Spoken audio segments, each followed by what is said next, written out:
Nous sommes de retour sur Direct Investisseur et on reçoit Laurent Albier, responsable des Traders Live chez Day. Bonjour Laurent. Bonjour Lucie, bonjour Antoine. Bonjour Laurent.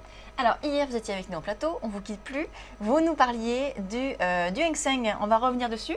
Oui. Antoine, pouvez-vous nous rappeler ce qu'avait dit Laurent? Alors le Hang Seng, Laurent était à l'achat dessus, mais il attendait un petit pullback Exactement. pour entrer en position sur le Hang Seng. Est-ce que ce pullback a eu lieu et êtes-vous rentré sur cet indice chinois? Non, je ne suis pas encore rentré car le pullback n'a pas eu lieu. Le marché a confirmé le biais haussier que j'avais. J'espérais qu'on aurait une petite hésitation et on ne l'a pas eu. Autrement dit, j'avais mis un ordre d'achat, je crois, de mémoire à 24 500 points. Vous voyez ce segment bleu. Je pensais qu'on allait ouvrir proche de la clôture d'hier. On a ouvert en gap haussier. Donc une lecture qui est correcte, mais un timing qui pour le moment fait défaut. Donc on attend toujours Oui. ou est-ce qu'on laisse... J'attends, je le laisse. Je laisse cet ordre parce qu'on pourrait avoir peut-être un petit retour justement de confirmation sur ce gap et dans ce cas-là on serait exécuté et le biais reste de toutes les façons haussier. Regardez, on a une séquence depuis la mi-décembre qui est très positive. On n'a aucun signe de fatigue, d'épuisement, de retournement quelconque. Donc ça reste Et on fort. laisse cet ordre au niveau de l'achat. Oui. On ne remonte pas un petit peu au niveau par exemple du gap par exemple? Remettez le chart, s'il vous plaît, parce que maintenant Lucie me challenge. Alors, le problème, Lucie, alors vous avez raison, c'est une bonne question. Le problème, c'est que si je remonte mon prix d'achat, je vais avoir un ratio rendement-risque qui va se dégrader. Alors, ce gap, c'est un gap commun. Regardez attentivement le chart, il y a des gaps partout. Donc Oui. on n'est pas sur un marché qui ne gape jamais, qui a fait un gap hier, donc on se dit bon bah le gap il va être comblé, mais on va jamais retourner en dessous parce que c'est un événement technique important. Là on est sur un marché qui fait quasiment que des gaps d'une bougie sur l'autre. Donc ce gap, c'est ce qu'on appelle en analyse technique un gap commun, c'est-à-dire que c'est un gap qui se situe à l'intérieur d'une zone de consolidation, il n'est pas d'une importance cruciale. Donc je laisse mon prix à 24 500 points. Le parti que je prends, c'est soit j'ai une position qui est exécutée au prix que je veux avec un bon ratio rendement-risque et on rentre, soit j'ai pas les conditions requises pour rentrer en position et je passe à autre chose. Si le marché continue ou qui fait un petit pullback mais pas sur mon prix d'achat, eh bien on aura d'autres opportunités de rentrer soit sur le Hang Seng, soit sur d'autres marchés. Donc on maintient le Hang Seng. Et il y avait Tout à le fait. S&P également, le S&P 500, sur lequel vous aviez aussi une recommandation, Oui. Antoine. Alors là aussi, il n'y a pas eu de pullback. Non. On a tiré très très fort. Regardez cette bougie blanche à l'écran, c'est assez phénoménal. J'espérais, alors en l'occurrence le marché dont je vous ai parlé hier, c'était le S&P futur, pas le spot, mais j'espérais un petit pullback, il n'a pas eu lieu, donc là encore, pour rentrer en position, il faut toujours avoir des ratios rendement-risque qui soient acceptables. Je considère qu'un ratio acceptable le devient à partir de 2. C'est-à-dire que je risque 1 euro pour en gagner 2. 2 ou plus, mais 2 c'est le minimum syndical, j'ai envie de dire. Donc sur le pullback d'hier, c'était une position qui me permettait d'avoir ce ratio rendement-risque de 2. Le marché n'a pas fait de pullback, par conséquent là aussi je passe. D'accord. Donc Et j'ai enlevé l'ordre. on attend. Parce Ah qu'on ouais, a tellement progressé là du coup que voilà. ça viendra pas. Oui, voilà, on va chercher d'autres opportunités, mais en tout cas celle-ci, elle est contrairement au Hang Seng, celle-ci Elle est passée. elle est passée. Alors on va passer justement nous aussi à autre chose. Oui. Et on va parler d'une matière agricole qui est le blé américain. Oui, alors le blé américain échangé au Chicago Mercantile Exchange, c'est un contrat futur et il y a une opportunité qui me semble intéressante parce que le blé est allé valider un niveau important de soutien et on a eu hier une bougie d'avalement haussier qui montre que le momentum baissier en tout cas s'est peut-être arrêté et qu'on a des acheteurs qui reviennent. Alors ces acheteurs qui sont-ils ? Regardez la très grosse baisse à partir du début du mois de décembre. Est-ce que ce sont des acheteurs qui se positionnent parce qu'ils pensent que les prix sont suffisamment bas et que c'est un moment opportun pour revenir sur le marché? Ou est-ce que au contraire, ce sont des vendeurs qui débouclent leur position short et qui mécaniquement donc rachètent le marché? On ne le sait pas encore, c'est pour ça que mon target est extrêmement proche. Je n'envisage pas pour le moment, je n'ai pas les éléments pour envisager un retour un retournement de tendance durable sur le blé. C'est donc une petite reprise technique. On a regardé ce marché avec que des bougies noires. C'est ce que les anglo-saxons appellent le dead cat bounce, c'est-à-dire le sursaut du chat écrasé. C'est-à-dire que si vous prenez un chat Charmant. et que vous le jetez du 3e étage, ben, quand il va arriver au sol, il peut avoir un réflexe musculaire qui fait qu'il va rebondir. Bon. Donc on ne parle de rien d'autre qu'un rebond technique. Donc si on remet le chart à l'écran, Pauvre petit chat. voilà, ce n'est pas une invention de ma part, hein, c'est une parabole connue du monde Ouais. des techniciens.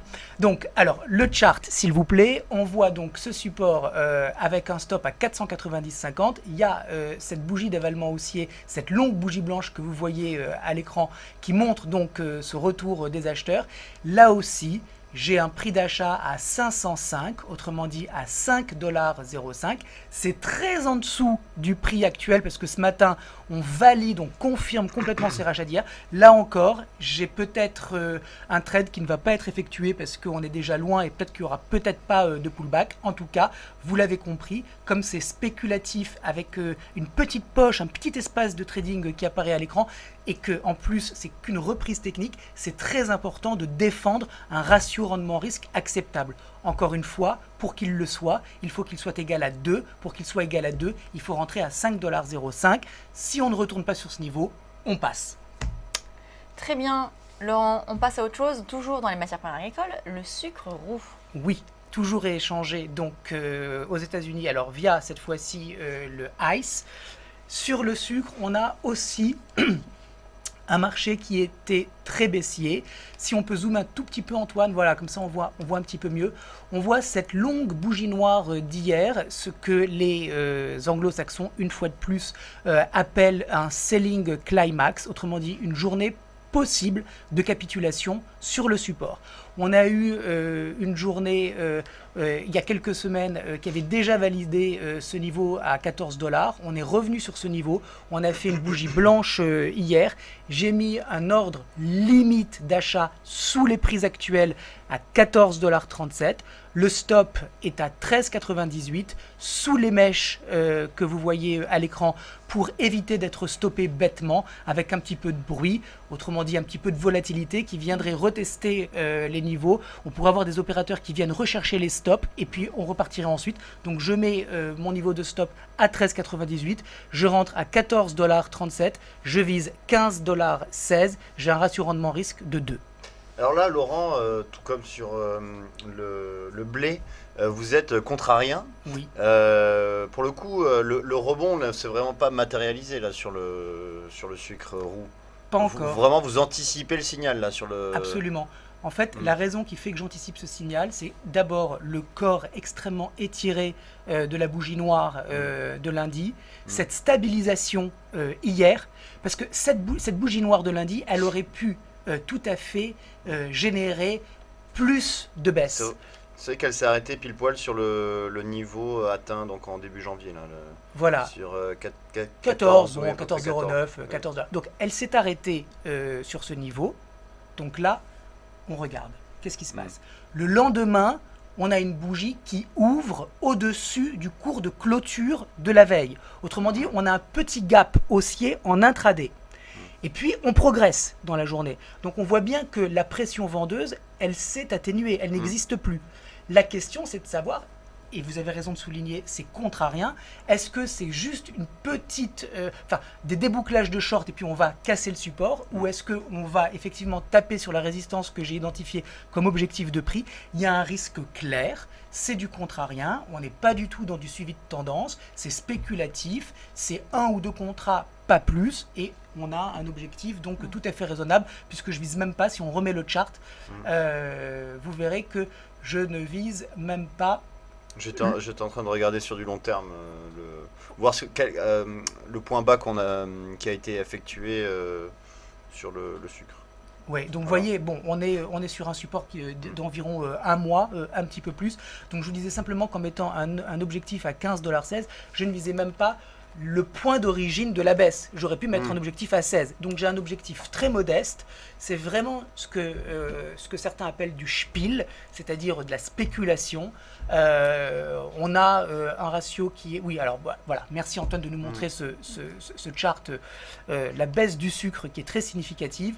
On a peut-être donc une construction qui se met en place. Peut-être qu'il va y avoir un travail de retournement qui va durer plusieurs semaines, voire peut-être un mois ou deux avant qu'il y ait peut-être un retournement durable. Nous sommes actuellement sur des plus bas de 2010 sur le sucre. Tout à fait, Ouais. voilà. Et Ah, on moi, a validé ces plus bas. Mm. J'ai une petite question. Tout à l'heure, vous avez parlé de money management. Oui. Vous dites qu'il fallait risquer 1 pour avoir 2. Oui, au moins. Voilà. Oui.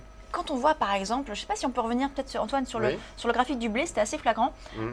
Lorsque l'on a par exemple, vous dites voilà, il faut attendre le pullback, Oui. mais vous pariez sur la hausse. Eh bien, bon, quelqu'un qui ne serait pas forcément un trader professionnel, mais Oui. qui a envie de trader, se dit bah voilà, si je rentre quand même maintenant, au cours actuel, je vais quand même profiter de la hausse. Oui. Donc j'aurai quand même un gain. Oui. Pourquoi est-ce qu'il faut forcément toujours attendre ce pullback, parfois qui n'arrive pas, comme on l'a pu le voir avec le Hang Seng notamment Oui. hier, alors qu'on a quand même un gain? Ok, alors, non, c'est une bonne question. Il y a deux types de trades. Il y a les trades qui se font dans la tendance et il y a les trades qui se font contre la tendance. Quand vous êtes dans une tendance, même si le ratio rendement-risque, il n'est pas top, comme vous êtes dans une tendance, il y a de fortes chances que de toutes les façons, même si vous entrez mal, vous gagnez quand même de l'argent. Quand vous entrez contre une tendance, vous prenez beaucoup de risques. Vous êtes contre le consensus.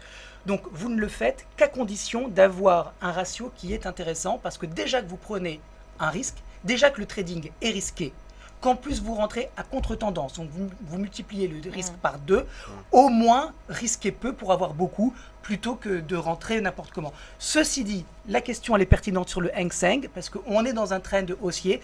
Donc oui Lucie, peut-être que ce pullback sur les 23 500 points ne va pas venir.